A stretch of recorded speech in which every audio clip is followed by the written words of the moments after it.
Good morning and welcome to the Roebling Bridge. It is May 18th and we're here with Ron Futrell, and he is with LRT Restoration Technologies, and he's going to tell us about what's going on here on the Roebling. So Ron, what do we have going on behind us, and where do we stand with our restoration? Right now, the first thing we did was we removed all the mortar. Okay. And then after we removed all the mortar, we are now patching the stone with the patch material that was approved, which was analyzed by the stone samples I sent away. And there's 4 different colors that they're using, because these stones, if you look, they're all different colors. There's 4 or 5 different stages involved. One is if it's like an inch or less, it's just patched. But if it goes deeper than 2 inches, then we got to put stainless steel pins in there, and that helps hold the material from falling back off. We have to make a slurry coat like peanut butter, rough up the edge for the face of the stone, and then you smear that on there, and that helps the patch material stick to the original stone. There's a process to fix anything. Right now there's a shortage of natural lime. It comes from Europe, but we have man-made products in the United States that replicate it exactly.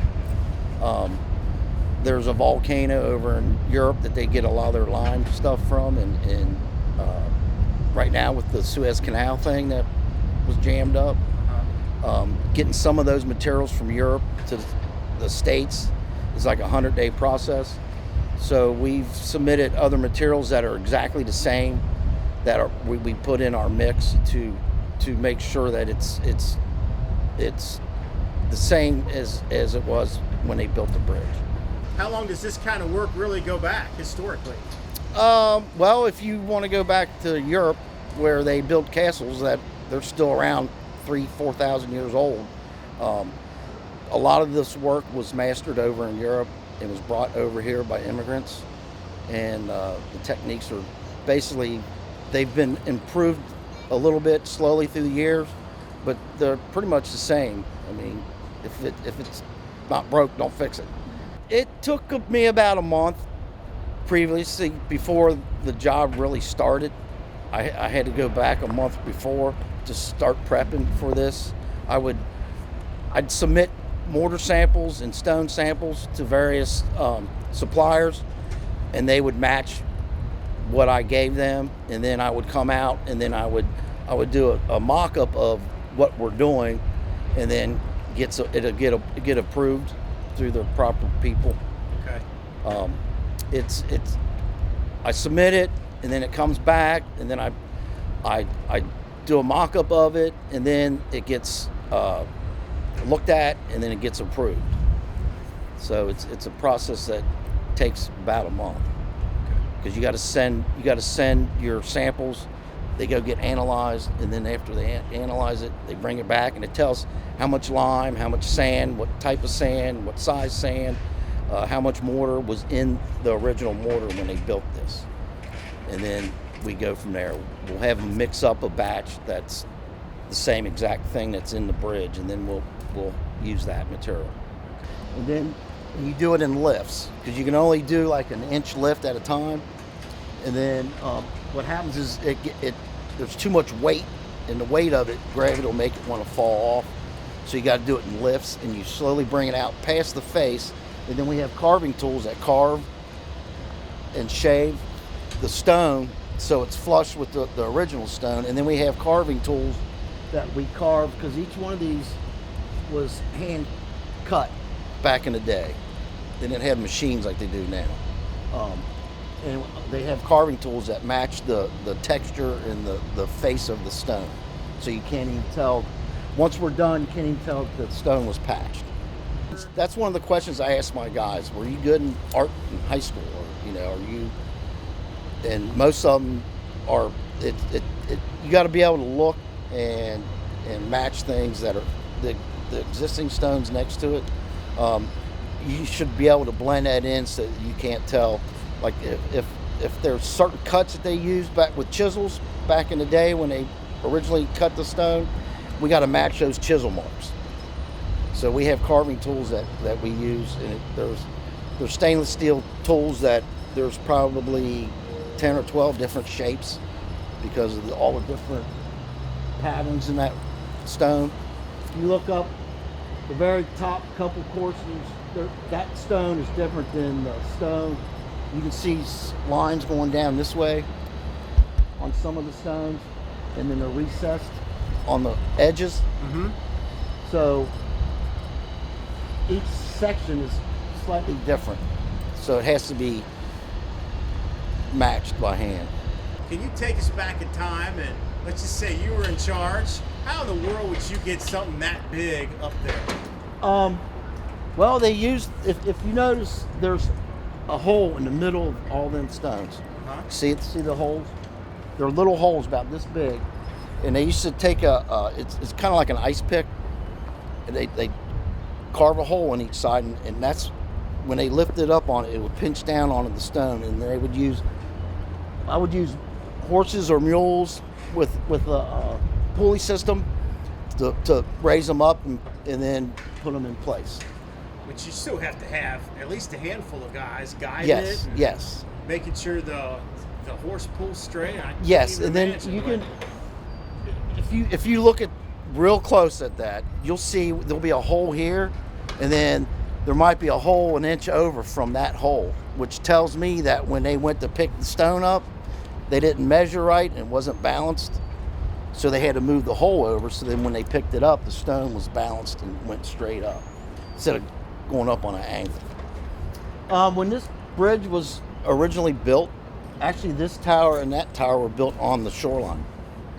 Now there's about 30 feet of water on the other side. Because of the dams? The dams and the river getting wider through the years. Do you ever come across stones that are worse than what you Yes. what you first anticipate? Yes.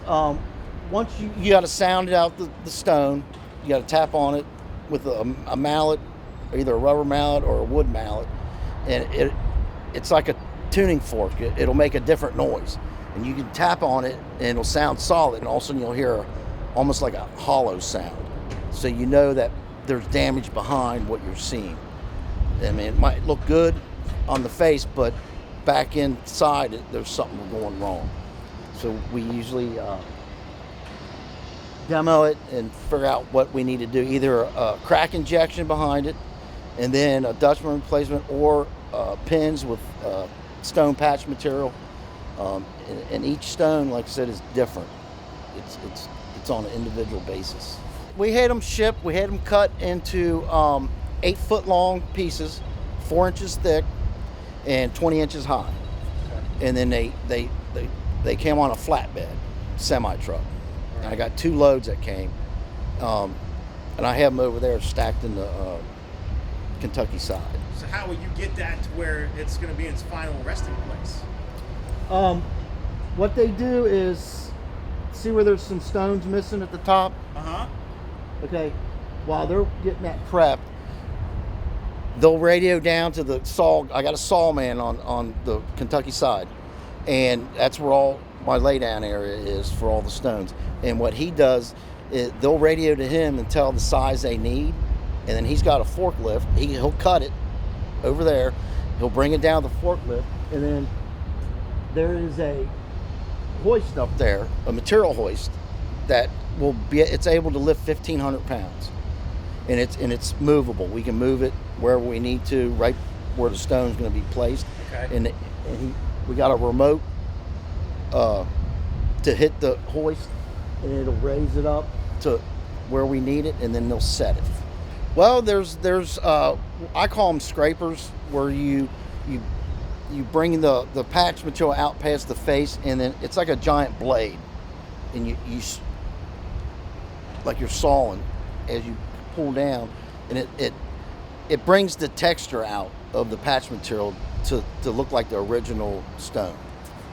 And then we have carving tools, and then we use they're like makeup sponges, where they're real small holes in your sponge, and that you swirl around the edges so it blends in, so you can't tell where the patch was. There's some spots where I use a small handheld sandblaster to get texture on the Dutchmans that are exposed on the bottom, because the quarry where we got these stones from to replace, it's in Portsmouth, Ohio, which is where the original stones came from. We're using stones from the same vein, but the quarry that these came from there's no rocks left. So they kind of moved the quarry down 5 miles down the road, but it's the same stone vein that we're getting our stones from. Okay. And then they used an old antique way to face it. It's gravity fed with sand and water, and it's a slow process, and it makes the texture of the face of the stone like the original.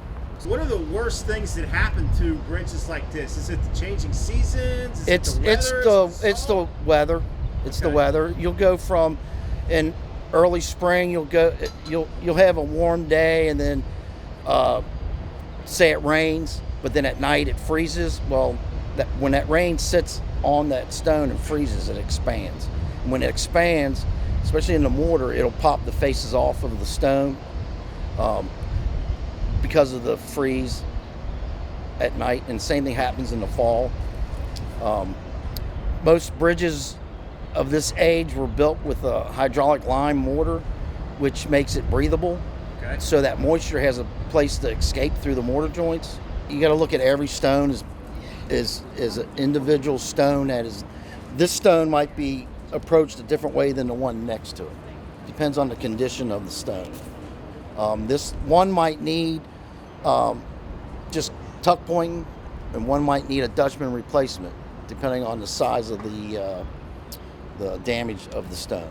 All right, so Ron, you guys closed the bridge in March. Here we are in mid-May. It looks like you guys are making a lot of progress. Yes. Can all the people around this area look forward to using this bridge later on in 2021? Oh yes, no problem. There'll be no problem at all getting it back up and running.